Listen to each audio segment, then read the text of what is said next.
Hello there, and welcome to another Loofy vlog. I am Seleuf the Floofy Loofy, and today I'll be talking about elves and dwarves and language. The English language, to be specific. What am I on about? Let me explain. This is an elf. This is an elf. Elf, elf. I know a lot of people don't make this distinction, and I blame both folklore and English grammar for this. But I think we can all agree there is a massive difference between this and this.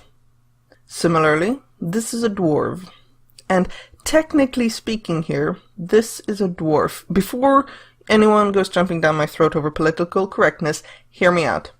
Peter Dinklage is awesome. I cannot make that clear enough. He's awesome. And while the term dwarf has been used offensively, which sucks, linguistically, the term dwarf refers to anything that is smaller than the average for its type or species. So, linguistically, bear with me here, since Peter Dinklage is human, I think we can all agree, but unusually small for a human, he is a dwarf human. And collectively, people suffering from dwarfism are dwarfs.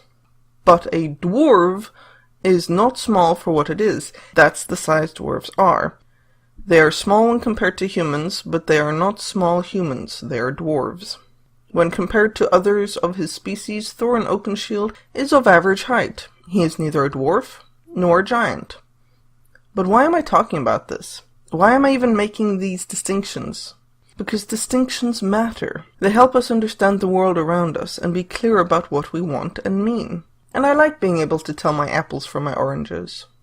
As I mentioned, I believe the reasons for this confusion are folklore and English grammar. Let's start with the grammar. English has a tendency to replace F in singular with ves in plural, so English speakers who hear elf assume the plural is elves, and when they hear elves, they assume the singular is elf. It makes sense to them. After all, one leaf, several leaves, one hoof, several hooves. But this is not always the case, as English is far from consistent. We talk about ifs and have roofs over our heads. You wear scarves around your neck but coifs on your head. And if I have a belief, and you believe it, and she believes it, it might be part of our collective beliefs. So linguistically, it wouldn't be a stretch or even difficult to make the distinction between elves and elves, dwarfs and dwarves. As for the folklore wasn't really very good at making distinctions in the first place, which hasn't helped us categorize them now.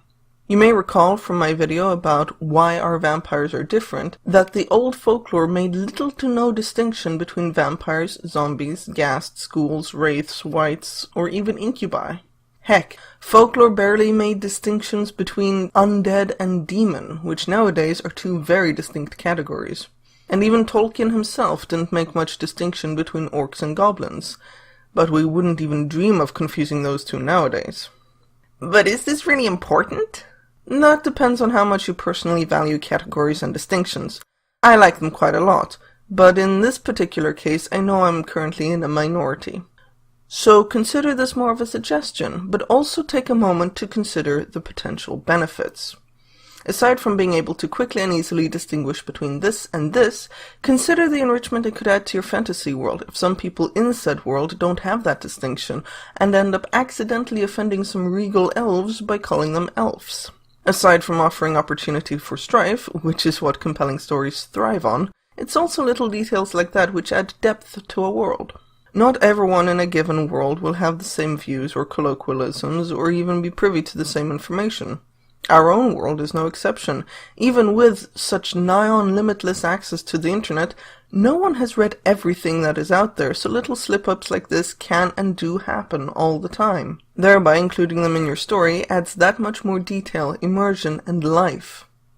And that's all I've got for you today. Remember, if you enjoyed this video, click like. If you enjoyed it a lot, consider sharing it around and subscribing to my channel. It really helps me out a lot and would make my day. You can also follow me in all these places for all sorts of updates and unique content. While the most important stuff reaches all of them, I do post a lot of different things on each platform, so it's definitely worth following me on more than one. Links in the description below. Off and away!